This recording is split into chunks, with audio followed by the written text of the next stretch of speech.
తాకట్లో ఉన్న మీ బంగారాన్ని విడిపించి ఆ రోజు ఆన్లైన్ రేటుకి కొంటాం. Sharma gold company. నమస్కారం, వెల్కమ్ టు సుమన్ టీవీ. నేను గీతాంజలి. ప్రస్తుతం మనతో పాటు శ్రీ శ్రీ శ్రీ ఆనంద శివకామేశ్వరి సన్నిధానం పీఠాధిపతులు, అమ్మవారి ఉపాసకురాలు శ్రీ శ్రీ శివకామేశ్వరి ఆనందమయ్య అమ్మ ఉన్నారు. మాతాజీతో మాట్లాడదాం. అమ్మ నమస్కారం. నమస్కారం తల్లి. అమ్మ, ఎన్నో ధర్మ సందేహాలు, అందులో భాగంగా నిత్య పూజ విషయంలో ఎప్పుడు అంటే నిత్యం చేసుకునే దీపారాధన విషయంలో ఏవో సందేహాలు ఉండనే ఉంటాయి. ఎంత క్లియర్ చేసినా ఇంకా ఇంకా వస్తూనే ఉంటాయి. అందులో భాగంగా ప్రతినిత్యం దీపారాధన చేస్తాము, ఆ సగం కాలిపోయి ఉంటాయి ఒత్తులు. ఆ ఒత్తుల్ని ఏం చేయాలండి అని అడుగుతారు. ఎందుకంటే దానికి కొన్ని రకరకాల వీడియోస్ కూడా నేను చూసానమ్మా. ఒక వారం రోజులైతే ఆ ఒత్తులన్నీ తీసుకొచ్చి ఒక పెద్ద దీపంగా కర్పూరం వేసి లవంగాలు వేసి దీపంగా వెలిగించి ఇంట్లో ధూపంలాగా వేయటము, అదొకటి గమనించాను నేను. అలాగే మొత్తం పూర్తిగా అయిపోయిన తర్వాత విభూతిలాగా ఏదైతే వస్తుందో బయటికి వెళ్ళినప్పుడు అది విభూతిగా ధరించండి, మీరు బొట్టుగా పెట్టుకోండి, పిల్లలకి దిష్టి తగిలితే పెట్టండి అని ఇలా రకరకాలుగా చూసున్నాను. అంటే కాలిపోయిన ఒత్తుల గురించి నిజంగా అసలు మన శాస్త్రంలో ఏం చెప్పబడింది? అలాగే పూర్తిగా ఒత్తి కాలిపోతే ఇదేమైనా అశుభంగా భావించాలా? ఇలాంటి సందేహాలు ఉన్నాయమ్మా. తప్పకుండా తెలియజేస్తానమ్మా. యాదేవి సర్వభూతేషు కాంతి రూపేణ సంస్థిత. నమస్తస్యై నమస్తస్యై నమస్తస్యై నమో నమః. సుమన్ టీవీ వీక్షిస్తున్న ప్రేక్షకులందరికీ కూడా శ్రీమాత్రే నమః. కాంతి, దీపం అంటేనే కాంతి. ముందు అసలు ఈ దీపారాధన ఎందుకు చేస్తున్నామో తెలుసుకుంటే ఈ సందేహాలు ఒక్కొక్కటిగా నివృత్తి చేసే ప్రయత్నం చేద్దాం. తప్పకుండా. మొదటగా ప్రతి ఇంటిలో అగ్నిహోత్ర కార్యం చేయడం అనేది మన పూర్వీకుల నుంచి వస్తున్న అలవాటు. అవి రాను రాను రాను రాను తగ్గిపోతూ వస్తున్నాయి. అగ్ని ద్వారానే మనం దీపాన్ని జ్వలింపజేస్తాం. సో అది కూడా ఒకలాంటి అగ్నిహోత్ర కార్యము, పరమ పుణ్యమైనటువంటి కార్యము. ఇక భగవంతుడికి దీపారాధన. భానుమండల మధ్యస్థ భైరవి భగమాలి. భానుమండలాలు ఎన్ని ఉన్నాయమ్మా? 12 మంది సూర్య మండలాలు. ఒక సూర్యుడు కాదు, మధ్యన ఉంటుంది అమ్మవారు. భగవంతుడు అనుకోండి, నేను అమ్మవారు అంటాను, మీరు భగవంతుడు అనుకోండి. ఇంత ప్రకాశించేటటువంటి భగవత్ స్వరూపానికి దీపం అవసరమా? ఫస్ట్ మనకి మనం వేసుకోవాల్సిన ప్రశ్న. ఎందుకంటే ఆవిడే, ఇప్పుడే చెప్పాను, యాదేవి సర్వభూతేషు కాంతి రూపేణ సంస్థిత. కాంతి కూడా ఆవిడే కదా, ఆ కాంతిలోనే ఆవిడుంది. ఇంత వెలుగుతో ఉండేటటువంటి అమ్మకి మనం ఒక దీపాన్ని వెలిగిస్తుంటే ఆ కాంతితోనే ఆవిడ ఉంటారా అని మనం ప్రశ్న వేసుకుంటే మనకి సమాధానంగా రావాల్సింది ఏంటి తెలుసా అమ్మా? ఆ దీపారాధన భగవంతుడికి కాదు, మన రక్షకి, మన ఇంటి యొక్క రక్షకి. పూర్వము దీపారాధన లేని ఇంట్లో భోజనం కూడా చేయకూడదని నియమం. అలాగే 3 రోజులు ఏ ఇంట్లో అయితే దీపారాధన చేయరో ఆ ఇంట్లో దుష్ట శక్తులు ప్రవేశిస్తాయి. ఆ 3 రోజులు కూడా ఎందుకు? 3-4 రోజులు స్త్రీకి ఏదైనా బహిష్టు దోషం ఉన్నప్పుడు పెట్టలేకపోతే ఆ 4 రోజులు వదిలేసి 5వ రోజు నుంచి చక్కగా శుద్ధి చేసుకొని దీపారాధన చేసుకోమని మన ధర్మం చెప్తోంది. ఇవి దీపారాధనలోని ధర్మాలు. ఇక మీరు అడిగిన ప్రశ్న, దీపం ఒత్తి పూర్తిగా కాలిపోతే శుభమా అశుభమా? ఇప్పుడే చెప్పాను, దీపము భగవంతుడికి కాదు, మన జ్ఞానానికి సంకేతము, మన ఇంటి చైతన్యానికి సంకేతము. ఏమీ కాదు అశుభం.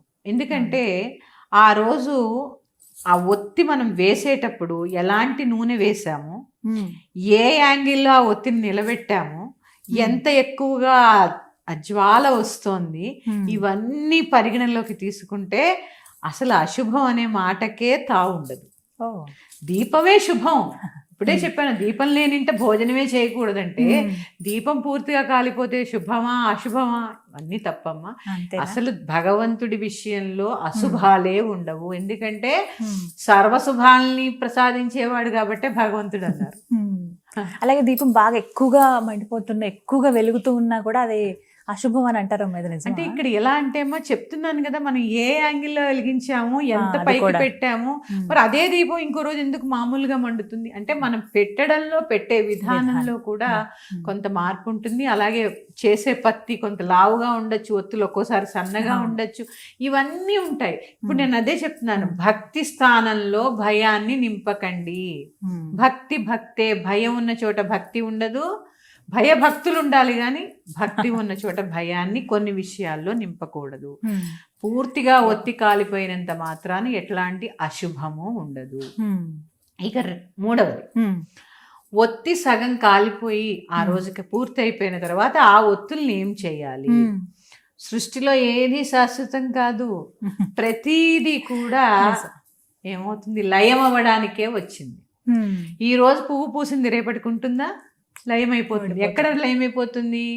అది వాడిపోయి రాలిపోయి కింద పడి భూమిలో కలిసిపోతుంది, మట్టిలో కలిసిపోతుంది.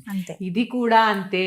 మీరు దాన్ని దాచి చక్కగా విభూది కొనుక్కోండి, శివుడి దగ్గరది పెట్టుకోండి. అదే పెట్టుకోవాలని ఏంటి? కుంకుమార్చన చేసుకుంటారు కదా, కుంకుమ పెట్టుకోండి. కాలిన ఒత్తులన్నీ జాగ్రత్త చేసి పెట్టుకోవాల్సినంత పని ఏమీ లేదు. తీసేసి పనికిరావమ్మా. నిర్మాల్యం ఎప్పుడు పనికిరాదు. అంటే ఇంట్లో ధూపం వేయడానికి కూడా పనికిరాదమ్మా. అవన్నీ ధూపాలు వేయడానికి చాలా ఉన్నాయి ప్రక్రియలు. ఇది చక్కగా ఎవరు తొక్కని స్థలంలో వేసేసిన మొక్క మొదట్లో ఏమవుతుంది? భూమిలో కలిసిపోతుంది, మట్టిలో. ఎందుకంటే లయం అయిపోతుంది. అందుకే లయకారకుడెవడు? శివయ్య. అందుకే శ్మశానంలో ఏం పెడతారమ్మా? శివయ్య బొమ్మ పెడతాడు. అంటే మనం చనిపోయిన తర్వాత కూడా మనల్ని అక్కున చేర్చుకునే అంతటి మనసు కలిగిన వాడు శివుడు. అందుకని మనం ఏ నిర్మాల్యం వేసినా భూమిలో కలిసిపోతుంది. ఎందుకంటే శివుడు అంటే పంచభూత స్వరూపుడు, పంచభూతాల్లోనూ నిండి ఉన్నవాడు. అందుకని అక్కర్లేని ఆలోచనలు, అక్కర్లేని భయాలు నింపుకోకుండా ఏ రోజు ఆ రోజు ఎవరు తొక్కని ప్రదేశంలో వేసుకోండి, మట్టిలో కలిసిపోతాయి. శుభంగా పొద్దున్నే శుభ్రం చేసుకోండి. ఇంకోటి కూడా చెప్పాలమ్మా, రాత్రి శుభ్రం చేసుకోవాలా, పొద్దున్న శుభ్రం చేసుకోవాలి. మీకు ఎప్పుడు వీలుంటే అప్పుడు శుభ్రం చేసుకో. శుభ్రం అనేది ముఖ్యం అంటారు అంతే. అలా మరి నూనె పడిపోతూ జిడ్డు పడిపోతూ ఉండకుండా, బద్ధకించకుండా ఎప్పటిదప్పుడు చక్కగా శుభ్రం చేసుకొని భయం లేకుండా ధైర్యంగా భక్తితో పూజ చేసుకోండి. ఎలాగో దీపారాధన గురించి వచ్చింది కాబట్టి ఎన్ని ప్రమిదలు పెట్టాలనేది కూడా చాలా మంది అడిగేటువంటి సందేహం. నిత్య పూజలో రోజు దీపారాధన చేస్తామండి, 2 కుందులు పెడుతూ ఉంటారు, అలా ఒకటే కుందు పెడుతూ ఉంటారు. ఏది శ్రేష్టం? మట్టి దీపాలు కార్తీక మాసంలో వెలిగిస్తూ ఉంటాం కదమ్మా. మట్టి ప్రమిదలు వెలిగించినప్పుడు మాత్రము ఒక్క ప్రమిద మీద ఇంకో ప్రమిద పెట్టాలి. ఎందుకంటే భూమికి వేడి తగలకూడదని అంటూ ఉంటారు. అందుకే దీపారాధన చేసినప్పుడు కింద ప్రత్యేకంగా ఒక ఆకు కానీ ఒక ప్లేట్ కానీ మనం వేస్తూ ఉంటాము. ఇక 2 దీపాలు పెట్టాలా, 3 దీపాలు పెట్టాలా? సాధ్యం త్రివర్తి సంయుక్తం. త్రివర్తి అంటే 3 ఒత్తులు. 3 ఒత్తులు ఒక ఒత్తిగా వేసి దీపారాధన చేసుకొని, అలాగే అలాంటివి 2 పెట్టుకోండి. అలాంటివి 2 కుందులు లాగా చిన్న 2. అందుకే జంట కుందులు ఉంటాయి, ఎప్పుడు ఒక కుందు ఉండదు. జంట కుందుల్లో 3 ఒత్తులు వేసుకుని చక్కగా ఎప్పుడు కూడా నూనె వేసిన తర్వాతే ఒత్తులు వేసుకుని తడిపి వెలిగించుకోండి. ఇక ఆవునే వేయాలా, ద్రవ్యం చాలా సందేహం ఉంటుంది, కొబ్బరి నూనె వేయాలా, ఏది స్వచ్ఛమైనది దొరికితే, ఏది మనకి కల్మషం లేదు, కల్తీ లేదు అనిపిస్తే దాంతో పెట్టుకోండి. భక్తి ప్రధానము, చెయ్యడం ప్రధానము. ఇవి 2 గుర్తు పెట్టుకోండి. అందుకని చెప్తున్నాను కదమ్మా, ఎక్కువ ఉంటాయమ్మా. అంటే అగ్గిపుల్లతో కూడా డైరెక్ట్ గా అలా వెలిగించకండి, అగరబత్తితో వెలిగించాలి. అగరబత్తికి చివరన కొద్దిగా వత్తిలాగా పత్తిని పెట్టి అలా వెలిగించండి అని కూడా నేను చూసాను. కొంతమంది ఏకహారతి లాగా ఏకవత్తి తయారు చేసుకుంటారు, అది కూడా మనకు దొరుకుతున్నాయి. ఏకవత్తితోనే దీపారాధన చేస్తారు. ఇది నియమం అమ్మా?